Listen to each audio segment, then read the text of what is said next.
చెబుతుంది, ఎదిగిన కొద్దీ ఒదగమని అర్థమందులో ఉంది. అపజయాలు కలిగిన చోటే గెలుపు పిలుపు వినిపిస్తుంది. ఆకులన్నీ రాలిన చోటే కొత్త చిగురు కనిపిస్తుంది.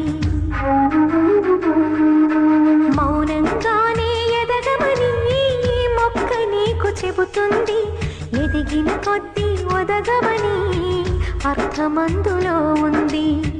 అపజయాలు కలిగిన చోటే గెలుపు పిలుపు వినిపిస్తుంది.